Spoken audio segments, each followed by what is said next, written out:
ஜம்மு காஷ்மீர் மாநிலத்தின் எல்லை பகுதிகளில் பாகிஸ்தான் ராணுவம் தொடர்ந்து தாக்குதல் நடத்தி வருகிறது. சர்வதேச எல்லைக்கோட்டை ஒட்டிய ஆர்எஸ்புரா, நவ்ஷரா, பல்லன்வாலா உள்ளிட்ட இடங்களில் பாகிஸ்தான் ராணுவம் அத்துமீறி தாக்குதல் நடத்தி வருகிறது. இதற்கு இந்திய தரப்பிலிருந்து தக்க பதிலடி தரப்பட்டு வருகிறது. நாள் முழுவதும் நடைபெற்று வரும் தாக்குதல் தொடர்ந்து வருவதால் எல்லையோரம் வசிக்கும் மக்கள் தங்கள் இருப்பிடத்தை விட்டு பாதுகாப்பான இடங்களுக்கு இடம்பெயர்ந்து வருகிறார்கள். ஆர்எஸ்புரா பகுதியில் தாக்குதல் தொடர்ந்து வருகிறது. பல்லன்வாலா பகுதியில் மாலை 6 மணி அளவில் தாக்குதல் நிறைவடைந்து விட்டதாக பாதுகாப்புத்துறை அதிகாரிகள் தெரிவித்தனர். பாகிஸ்தானுக்கான இந்திய துணை தூதருக்கு பாகிஸ்தான் அரசு சம்மன் அனுப்பியுள்ளது. ஜம்மு காஷ்மீர் எல்லைப்பகுதியில் இந்திய பாதுகாப்பு படையின் அத்துமீறிய தாக்குதலுக்காக இந்திய துணை தூதருக்கு சம்மன் அனுப்பியுள்ளதாக பாகிஸ்தான் வெளியுறவுத்துறை அமைச்சக அலுவலகம் தெரிவித்துள்ளது.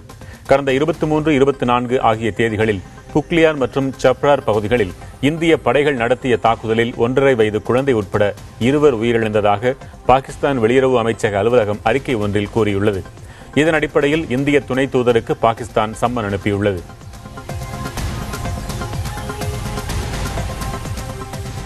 NIA எனப்படும் தேசிய புலனாய்வு அமைப்பின் தலைவர் சரத்குமாருக்கு 2வது முறையாக 1 வருடம் பணி நீட்டிப்பு வழங்கப்பட்டுள்ளது. மத்திய அரசின் இந்த முடிவு அரிதான ஒன்று என தேசிய புலனாய்வு அமைப்பின் மூத்த அதிகாரிகள் தெரிவித்தனர். சரத்குமாருக்கு பணி நீட்டிப்பு வழங்குவதற்கான பரிந்துரைக்கு பணி நியமனங்களுக்கான மத்திய அமைச்சரவை குழு ஒப்புதல் வழங்கியிருக்கிறது. ஹரியானாவிலிருந்து 1979ஆம் ஆண்டு IPS தேர்வான சரத்குமார் 2013ஆம் ஆண்டு ஜூலை 30ஆம் தேதி முதல் NIAவின் தலைவர் பதவியில் தொடர்கிறார். கொலிஜியம் முறையில் நீதிபதிகளை நியமிப்பதற்கான பரிந்துரை பட்டியலின் மீது 9 மாதங்களாகியும் நடவடிக்கை எடுக்காதது ஏன் என்று மத்திய அரசுக்கு உச்சநீதிமன்றம் கேள்வி எழுப்பியுள்ளது.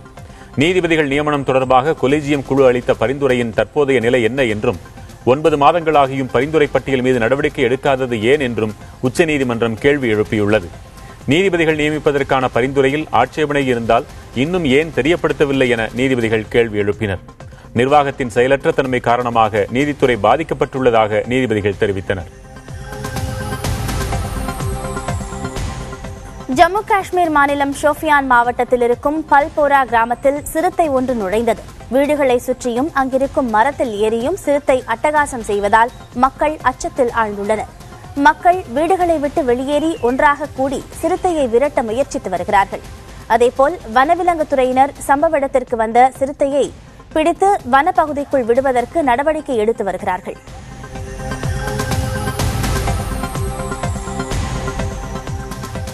கோவா மாநிலத்தின் முதல் பெண் முதலமைச்சரான சசிகலா ககோத்கர் உடல்நலக் குறைவால் மரணமடைந்தார். அவருக்கு வயது 81. இவர் கோவாவின் முன்னாள் முதலமைச்சர் தயானந்த் பந்தோகர் மகள் ஆவார். சசிகலாவின் மரணத்தை அடுத்து 2 நாள் துக்கம் கடைபிடிக்கப்படும் என்று அம்மாநில அரசு அறிவித்துள்ளது. கடந்த 6 மாதங்களாகவே உடல்நலக் குறைவால் பாதிக்கப்பட்டிருந்த அவர் இன்று பிற்பகல் 1 மணி அளவில் உயிரிழந்தார். அவரது இறுதிச் சடங்கு நாளை மாலை நடைபெறுகிறது. சசிகலா ககோத்கர் மறைவுக்கு கோவா மாநில முதலமைச்சர் லட்சுமிகாந்த் பர்சேகர் உள்ளிட்டோர் இரங்கல் தெரிவித்துள்ளனர். குஜராத் மாநிலம் வதோதராவில் பட்டாசு கடை ஒன்றில் ஏற்பட்ட பயங்கர தீ விபத்தில் 8 பேர் உயிரிழந்தனர். பலர் காயமடைந்தனர். அவர்கள் அனைவரும் உடனடியாக மருத்துவமனைக்கு அனுப்பி வைக்கப்பட்டனர். பட்டாசுகள் வெடித்து சிதறியதில் கடை முழுவதும் நாசமானது. தீ அருகில் இருக்கும் குடியிருப்புகளுக்கும் பரவும் என்ற அச்சத்தால் பொதுமக்கள் வீட்டை விட்டு வெளியேறினர். தீ முழுவதும் அணைக்கப்பட்டதாக தீயணைப்புத்துறை அதிகாரிகள் தெரிவித்தனர். சம்பவ இடத்தில் மாவட்ட அதிகாரிகள் ஆய்வு மேற்கொண்டுள்ளனர். அதிக கட்டணம் வசூலித்ததாக 4 ஆம்னி பேருந்துகள் மீது நடவடிக்கை எடுக்கப்பட்டுள்ளதாக தமிழக போக்குவரத்து துறை அமைச்சர் விஜயபாஸ்கர் தெரிவித்துள்ளார். சென்னை கோயம்பேட்டில் ஆய்வு மேற்கொண்ட பின்னர் அவர் செய்தியாளர்களை சந்தித்தார்.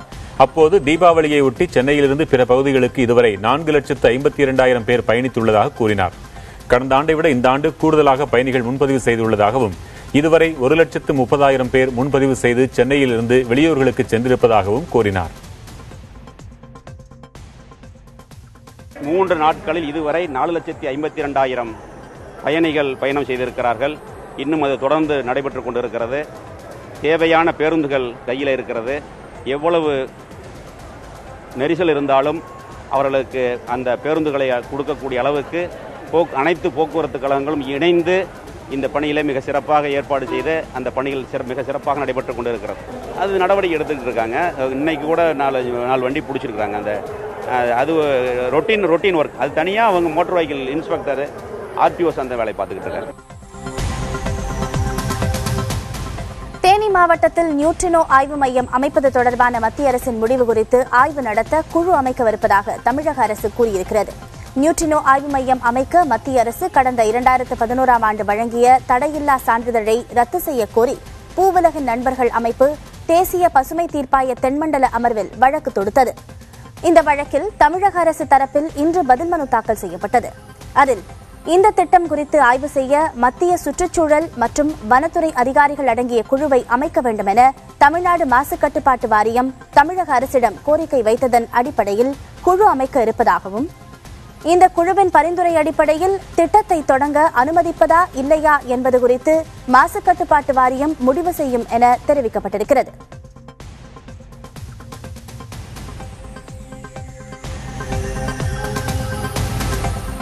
நவம்பர் 2ஆம் தேதி தான் வேட்புமனு தாக்கல் செய்யவிருப்பதாக புதுவை முதலமைச்சர் நாராயணசாமி தெரிவித்துள்ளார். சென்னையில் திமுக பொருளாளர் மு.க. ஸ்டாலினை சந்தித்து பேசிய அவர் பரப்புரை மேற்கொள்ள அழைப்பு விடுத்தார். இதேபோல் முகுல் வாஸ்னிக், காங்கிரஸ் செய்தி தொடர்பாளர் குஷ்பு உள்ளிட்டோரும் பரப்புரை மேற்கொள்ளவிருப்பதாகவும் நாராயணசாமி கூறினார். திராவிட முன்னேற்ற கழகத்துடைய பொருளாளர் மற்றும் தமிழக சட்டமன்றத்துடைய எதிர்க்கட்சித் தலைவர் மாண்புமிகு ஸ்டாலின் ஐயா அவர்களை சந்தித்து 2ஆம் தேதி நாங்கள் வேட்புமனு தாக்கல் செய்ய இருக்கிறோம். அவரிடம் ஆசி பெறுவதற்காக வந்தோம். அந்த புதுச்சேரி மாநிலத்தை பொறுத்த வரைக்கும் வளர்ச்சி திட்டத்தில் கொண்டு செல்வதுதான் எங்களுடைய ஆட்சியினுடைய நோக்கம். அதை தொடர்ந்து செய்வோம். தமிழகத்தில் தேர்தல் நடைபெறும் 3 தொகுதிகளிலும் புதுச்சேரி நெல்லித்தோப்பு தொகுதியிலும் அதிமுக வேட்பாளர்கள் ஒரே நேரத்தில் மனு தாக்கல் செய்தனர். கரூர் மாவட்டம் அரவக்குறிச்சியில் போட்டியிடும் அதிமுக வேட்பாளர் செந்தில் பாலாஜி, தஞ்சையில் போட்டியிடும் ரங்கசாமி, மதுரை திருப்பரங்குன்றம் தொகுதியில் போட்டியிடும் போஸ் ஆகியோர் அந்தந்த தொகுதிகளில் மனு தாக்கல் செய்தனர். அதேபோல புதுச்சேரி நெல்லித்தோப்பு தொகுதியில் போட்டியிடும் வேட்பாளர் ஓம் சக்தி சேகரும் மனு தாக்கல் செய்தார்.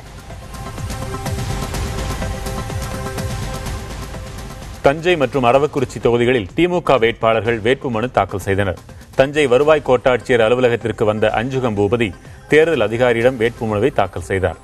முன்னாள் அமைச்சர் சுப்புலட்சுமி ஜெகதீசன் உள்ளிட்ட திமுக நிர்வாகிகளும் காங்கிரஸ் நிர்வாகிகளும் உடனிருந்தனர். கரூர் மாவட்டம் அரவக்குறிச்சி தொகுதியில் போட்டியிடும் திமுக வேட்பாளர் கே.சி. பழனிசாமி வட்டாட்சியர் அலுவலகத்தில் தனது வேட்புமனுவை தாக்கல் செய்தார். முன்னாள் அமைச்சர் ஏவா வேலு உள்ளிட்ட திமுகவைச் சேர்ந்த முக்கிய நிர்வாகிகள் உடனிருந்தனர். திருப்பரங்குன்றம் இடைத்தேர்தலில் போட்டியிடும் அதிமுக வேட்பாளர் ஏ.கே. போஸை ஆதரித்து அமைச்சர்கள் பரப்புரையில் ஈடுபட்டனர். ஓ. பன்னீர்செல்வம், ஆர்.பி. உதயகுமார், செல்லூர் ராஜு, ராஜேந்திர பாலாஜி, மணிகண்டன் உள்ளிட்ட 10 அமைச்சர்கள் பரப்புரையில் ஈடுபட்டனர். திருநகர் மற்றும் சுற்றுவட்டார பகுதிகளில் அமைச்சர்கள் அதிமுக வேட்பாளர் போஸுக்கு ஆதரவாக பரப்புரை செய்தனர். நாடாளுமன்ற, சட்டமன்ற உறுப்பினர்களும் பரப்புரையில் ஈடுபட்டனர். அரவக்குறிச்சி சட்டப்பேரவை தொகுதியில் அதிமுக வேட்பாளர் செந்தில் பாலாஜி போட்டியிட தடை கோரிய மனுவை உச்சநீதிமன்றம் தள்ளுபடி செய்தது. அரவக்குறிச்சியைச் சேர்ந்த ஜெயராஜ் என்பவர் தாக்கல் செய்திருந்த மனுவில் செந்தில் பாலாஜி மீது நிறைய புகார்கள் இருப்பதால் தேர்தலில் அவர் போட்டியிட தடை விதிக்க வேண்டும் என கேட்டிருந்தார். இதை விசாரித்த தலைமை நீதிபதி டி.எஸ். தாக்கூர் தலைமையிலான அமர்வு வேட்பாளர் மீது புகார்கள் இருந்தால் களத்தில் இறங்கி மக்களிடம் எடுத்துக் கூறும்படி மனுதாரரை அறிவுறுத்தினார். இது தேர்தல் தொடர்பான கோரிக்கை என்றும் தேர்தல் ஆணைய விஷயத்தில் தலையிட முடியாது என்றும் கூறி மனுவை தள்ளுபடி செய்தும் நீதிபதிகள் உத்தரவிட்டனர்.